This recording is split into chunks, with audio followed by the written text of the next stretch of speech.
first off, thanks for doing the interview for us. And, Yeah, of I course. think that you're in a pretty awesome position to talk right now because you're part of Trump's economic advisory team to reopen the country. You've, told everybody that, kind of, I think in interviews last week. But what are your thoughts? You're not on the Governor Abbott's advisory team to reopen Texas. What are your thoughts on him opening up the state, or starting to partially reopen the state? Yeah, a couple things there. In terms of pickup and delivery, I think it's great, right? Because it worked for restaurants, it's worked for grocery stores, it's worked for Amazon effectively. So why not extend it to every company, every retailer? So I'm 100% behind that. I've been calling for it, and I actually told the President's Council the exact same thing. I'm like, when you talk about opening, people kind of freak out, right? Because it means so many different things. So why not talk about extending what we already know works? Everybody's already, ordering from restaurants. We're encouraging people to order from restaurants to give them business locally. So we're confident and comfortable with that. Let's talk about extending what works as opposed to opening up the economy. So that's what I told the council and what I told the governor as well. But in terms of part two to that, opening up 25% of retail, on one hand, I think it's just show, because the realities of small businesses, whether you're a restaurant or any type of small business, is that to open up just to serve 25% of your square footage, it's probably not going to be profitable, probably not going to work. And so that's why I've said it's kind of show, hey, we're opening up, but in reality, it's going to be very difficult for companies. And when I talk about the economics, realize you've got to get people to come back to work. Mm-hmm. And there's a bunch of challenges there right now. One, are they confident in the safety? Because there really haven't been rules defined for what small businesses or any size businesses need to do, other than the basic things we've all been told about: social distancing, washing your hands, etc. But air conditioning, how do you deal with masks that are being disposed of, just 1,000 things. So that's number one. We haven't really dealt with the issue of public transportation. Not everybody has a car to drive to work. And so how do people get back and forth from work without putting themselves in a position where now the buses or rails are crowded and people are more at risk because of that? Number three, the reality is some people are making more from unemployment than they are from getting paid at work, and they don't want to go back to work. So how do you get them to go back? There's just all these issues that haven't been addressed yet. Not that the governor can't or won't, because they probably will, but those are the things I'm nervous about. The thing, we talked to a business owner in Deep Ellum the other night, and he expressed the same concern that he has, 400, maximum occupancy, bringing back 25% of, occupancy there. I mean, he said half of that would be his employees, and he couldn't guarantee a profit for them, for them versus, unemployment. Yeah, if you're a bartender or a waiter, right? Yeah, if you work on tips, because you're about per hour, it, isn't going to make you anything. So if you're working on tips, and people are just in to get in and out, right? And yeah, there's going to be some people that are generous, and that's amazing. But it's going to be hard for them. I've talked to some restaurant owners who have said, you know what, we're going to guarantee them $15 or $20 an hour, which is great. But on the flip side, it makes it harder for that business to stay open. So the thing I'd ask is, kind of on the tail end of that, there's so many people that are just still very much clamoring, saying like, hey, we want more, let's reopen. There's a bar crawl going on in Colleyville this weekend. It's going to be something where people are wanting this 25%. I think you're right. The government is extending a show of good faith for especially smaller businesses. This might mean something for them. Well, but even it's tough, right? I don't care if you're the smallest business. If you can only do 25% of your occupancy or square footage, then it's going to be more expensive in 90% of the cases to open up, and you'll end up losing more money than you would have made staying closed. And again, all those issues with your employees and customers. So that's a challenge, and for a bar crawl, that all is great until it's not. It works until it doesn't. It's like taking any other risk.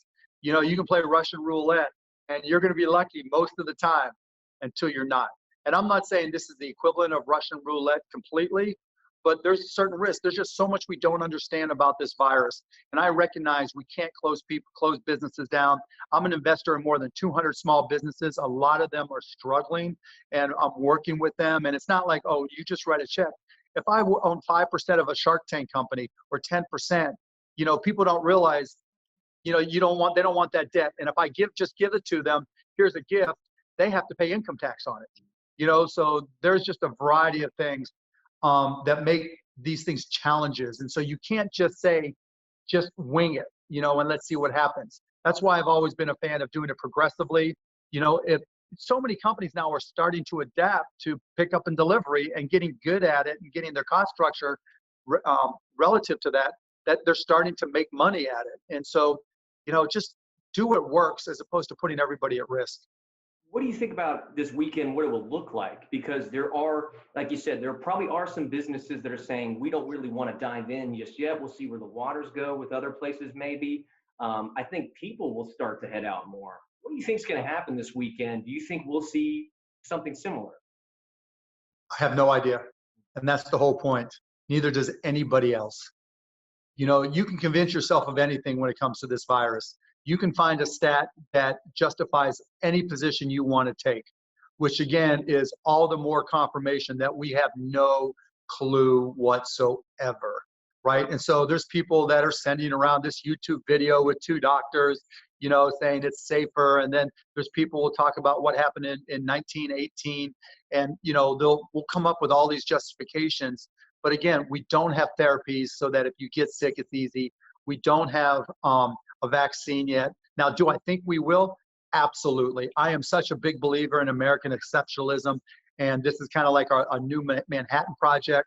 And just the little things I know from talking to people, everybody's busting their ass to get this thing out. I think it happens sooner rather than later, but it's not here yet. And I also think, being a big believer in American entrepreneurship, we are where we are. And we don't have to force things to do it the way we used to do it. We're going to innovate and come up with better ways to do things. And we'll adjust. If, you hate to see anybody go out of business, but that's part of, the Darwinian nature of business, particularly small business. And I'll say this, while small businesses may seem to be like at the biggest disadvantage, particularly small retailers, big businesses are in worse shape, because they have all these legacy businesses they're trying to protect, and it's going to be much harder for them to move or be agile. Where there's an old saying that I love: when you run with the elephants, there's the quick and the dead. And if you're quick as a small or medium-sized business, you're going to take business from these big guys left and right if you can adjust before they can. So there's a lot of unique opportunities. But when it comes to health, would you let your kids out? I'm certainly not going to let mine. And my 16-year-old, she's like, oh yeah, come Friday, I'm going to be able to go. No, it's not going to happen. And if there's people who want to try to prove a point and say, see, I'm okay, there's story after story of people who thought that this was a hoax and ended up dead. So when it comes to this weekend, that's how you're kind of judging it, this is, what would I let my children do? And it sounds like Exactly. you're standing more towards let's be reserved about this, and let's not rush to just gather in restaurants or anywhere else. I'll tell you what I told them. We live in a quiet neighborhood. If you wanted to put a blindfold on and cross the street, 99% of the time you'd be safe. But that 1% of the time, and I wouldn't let you do that either. It's just, yeah. I mean, people are going to make their own decisions. That doesn't mean they're going to make wise decisions, but they're going to do it for their own reasons, and that's fine.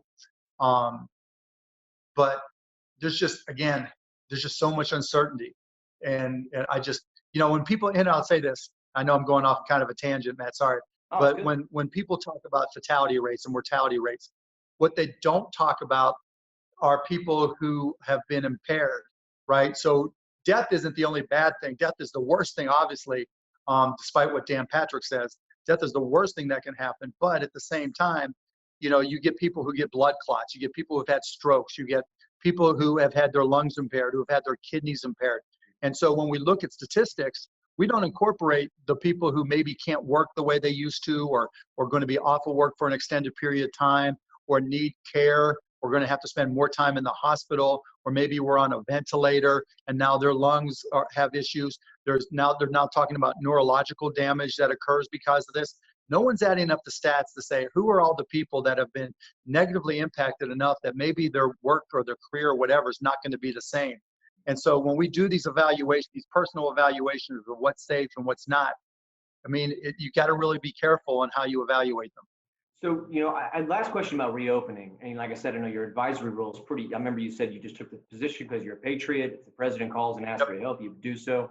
Can you explain just how often you guys are meeting and when those meetings happen? I'll explain exactly what's going on. We had one phone call that was pretty much ceremonial, where there were a bunch of professional sports league commissioners and a couple of owners like Jerry, myself, and Robert Kraft. And basically it was like, look, we want the science. We want to be able to get open. And the president was like, yeah, we want you open. And everybody agreed. Once we could do it confidently and keep people safe, we're definitely going to open. And once we can do the same for fans, we'd love to see it. But that was one phone call. But to the president's credit, and I give them all the credit in the world, they assigned somebody to me and one other person. And I talk to them almost every day, either via email or on the phone. And every idea I have, they've been receptive to. Now, they haven't agreed with them yet. Maybe the ideas weren't good enough. Maybe I didn't sell them well enough, but they listened, they were receptive, and they gave it a fair shot. And just this morning, I talked earlier about not having the protocols in place for small businesses to know what to do. Well, I partnered with a group called AIHS. They came to me and said, okay, we heard you say this about protocols. We think that we know how to put them together the best. And they've done an amazing job. So for hair salons, for, restaurants, for bars, you name any type of small retail oriented business, they put together a long, detailed list of things you have to account for in order to be safe. And I've sent them to the commission. They're excited about it. We'll see what they do with it. And I also sent it to the governor's chief of staff. We'll see what Governor Abbott's group does with it as well. But they were really keen on it as well. What were those suggestions? Just what you have to worry about? I mean, just in depth, right? Here's what you do with your air conditioning. Here's what you do with your bathroom. Here's what you do with your employees. Here's what you do with your utensils. Here's what you do with your clothing. Do you put it back on the shelf or not? Here's what you do for mass disposal. There's just 1,000 little things. I mean, like your air conditioning filters.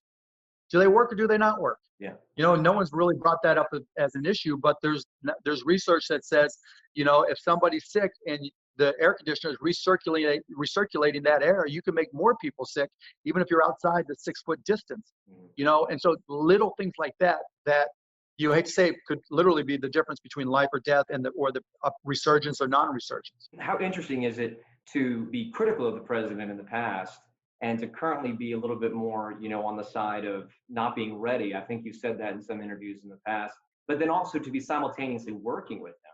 It's kind of an interesting place. No, all I care about is helping this country, doing the right thing.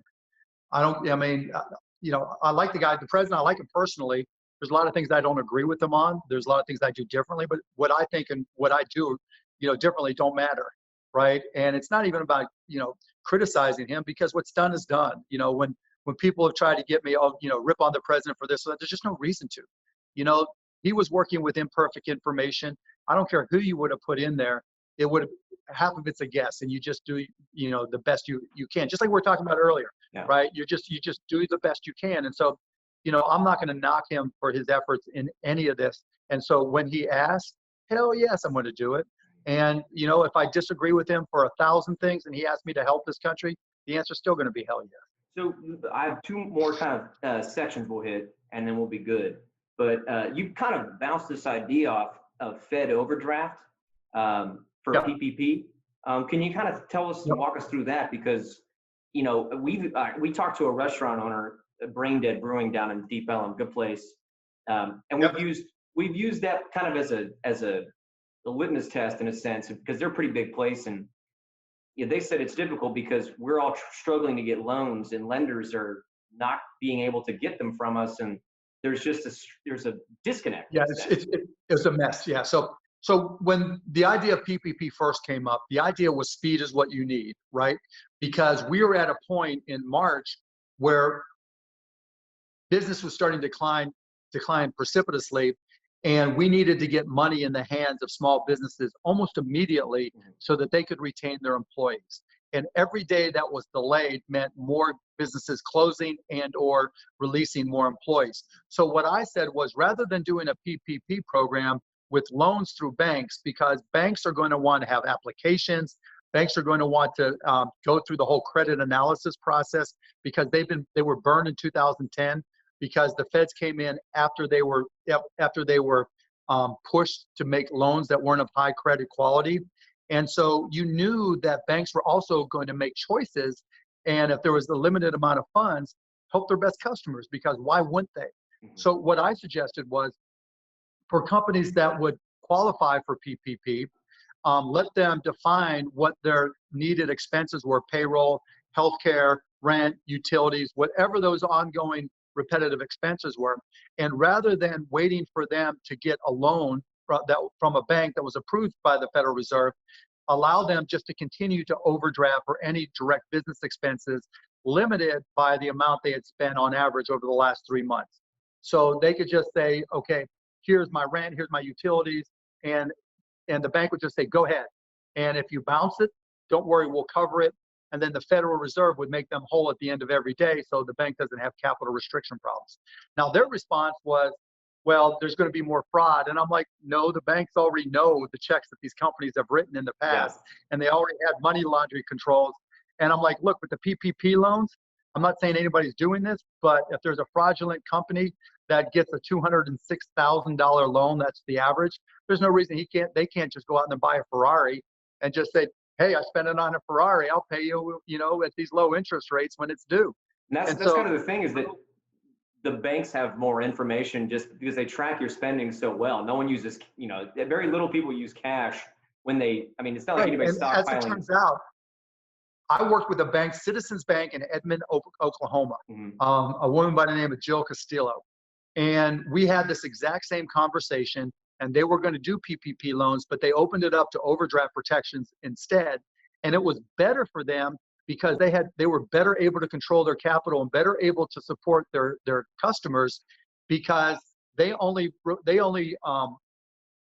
provided the money for the bounce checks, right? Whereas the PPP loans, they had to write the whole check for the entire amount of the loan, and it sat there in the account until that company used it over the next 8 weeks. So it still wouldn't even be spent yet. And so that meant all that capital was pre-allocated. And as it turns out, with the PPP loan, that was exactly the problem. Once it was gone, and it wasn't even being spent in the economy. It's just sitting in bank accounts, trying to get employees to come back, trying to decide if they're going to open, trying to decide if it fits within the 25% to see if they could spend it on rent and utilities. As opposed to, if you just would have dealt with overdraft protection, it could have been done in a day. The banks would have been made whole. You would have reduced fraud. You would not have money just sitting in the bank idly. Every penny that was spent was actually spent before it was reimbursed. The banks would be made whole. And there actually were some banks that liked the idea, but when it got up to Mnuchin, they liked their program better. Interesting. In that Exactly same, what I do what you say? said. I said, that's exactly what I said to Mnuchin. Interesting. Interesting. Yeah. Businesses, right now, people right now, struggling big time. Yep. I think we've heard about what you would do with businesses. What would you tell an average person on the street what to do with their money, in 10 seconds? Be careful. So same thing I tell them all the time. The only thing I've changed, I used to say always have 6 months saved for a rainy day. Now I say have 9 months saved for a rainy day. That's first. And second, and really at the same time, pay off all your credit cards, because credit cards are still charging you 16, 19% interest. And you're not going to make that anywhere, not in the stock market, anywhere. And by paying off that debt, you get a guaranteed return. So if you're going to use a credit card, make sure you pay it off within the 30 days so you don't get hit with interest. That's number two.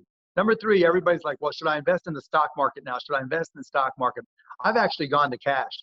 Now, for me, it's a little bit different because I have access to a lot of private deals. So I can, if there's going to be bars that are looking for investors because of all this, or restaurants or businesses, I'm in a position to do it.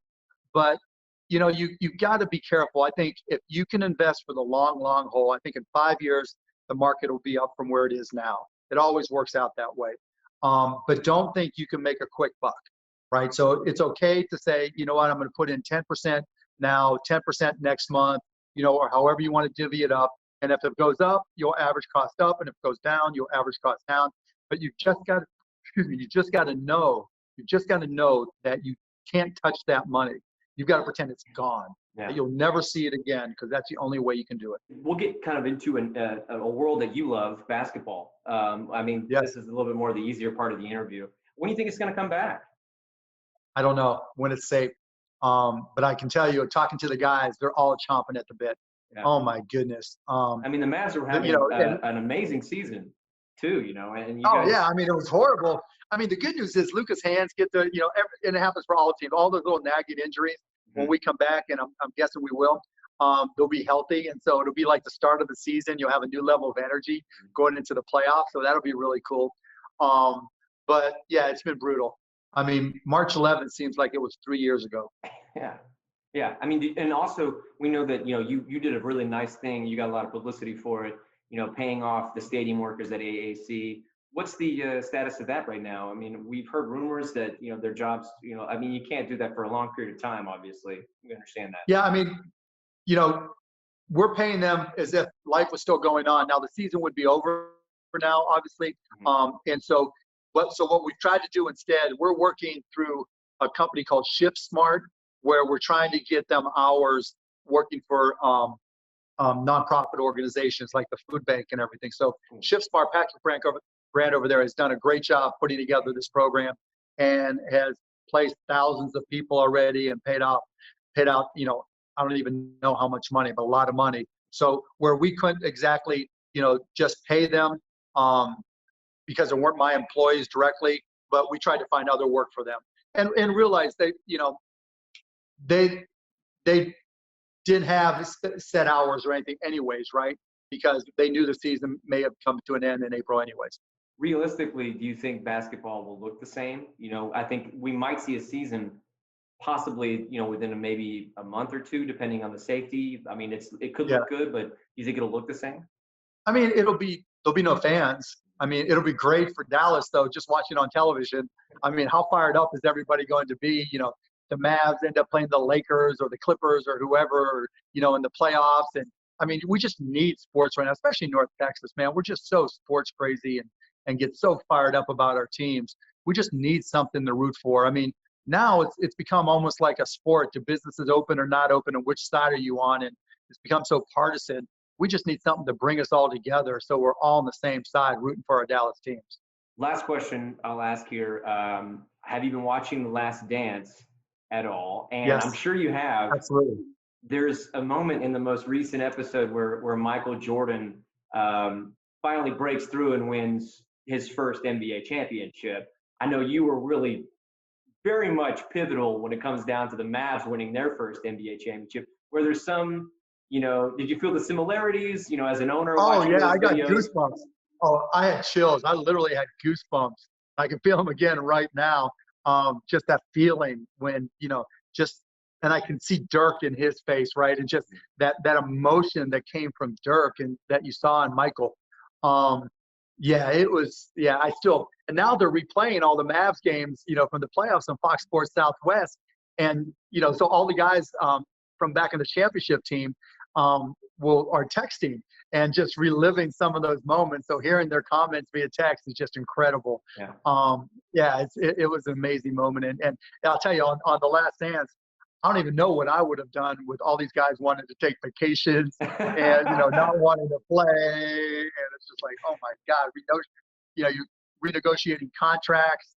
Yeah, it would have been tough. We were talking, me and my photographer Martin here, we're talking about how we just thought it was funny how they just literally pulled in Carmen Electra for 5 minutes just to talk about that one part of Dennis Rodman's vacation. And like, they Let me just tell you, Carmen Malek has been to the house because when Dennis played for the Mavs, he was my roommate for a week and a half before the NBA kicked him out. No and way. Carmen used to come over. Yeah. So Carmen Electra came by and she stayed with you? Yeah. Oh, not with me, but yeah. I have a guest house that Dennis stayed in. I saw there was a story circulating how you had copies of his, I guess, failed jersey that he wanted to go with whenever he was with the Mavs. I can go back and get it if you want to see it. Yeah, that'd be awesome. Why not? Right here. Let me see. Hold on.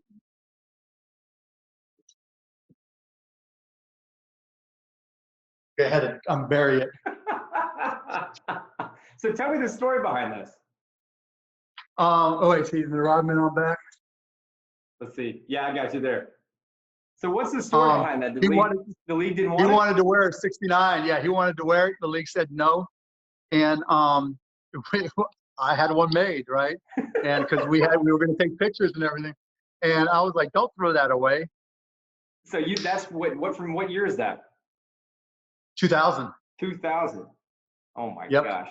That's crazy that the league didn't want to. I mean, I get the whole, the Yeah, reason why. David Stern and Dennis. Back then, David Stern was not going to put up with Dennis Rodman and all that nonsense. And plus, You he was know, already getting and, enough media attention as it was. If he changed his yeah, and number plus like they were that. coming down on me. I was getting fined every other day, and so they didn't know what to make of me. They didn't know what to make of Rodman. And so I was like, whatever. There's only 2 jerseys I've kept like this. I don't even have a dirt jersey from a game, Yeah. but I've got this jersey and the one that Luka ripped against the Lakers where he tore it across. And I'm like, Luka, you can't throw that away. I'm taking it. So those are the only 2 I have. That's so awesome. Well, I guess if there's anything else you'd like to add, Mark, I think that's all we needed, man. We No, just wanted to pick your brain a little bit and that's just have a cool. nice conversation, man. Yeah, I appreciate it, Matt. And oh, yeah, there is one other thing. Tonight on ABC, Shark Tank, 7 p.m., Channel 8. Tune in every Friday night. Very nice. We're going to put that in the promo, okay? Easy. Perfect. You just made a producer's life so much easier, man. I'll tell you that much. You don't have to write anything now. Appreciate it, Matt. Hey, thank you so much, Mark, and we appreciate you. You guys stay safe, man. Appreciate it. You too.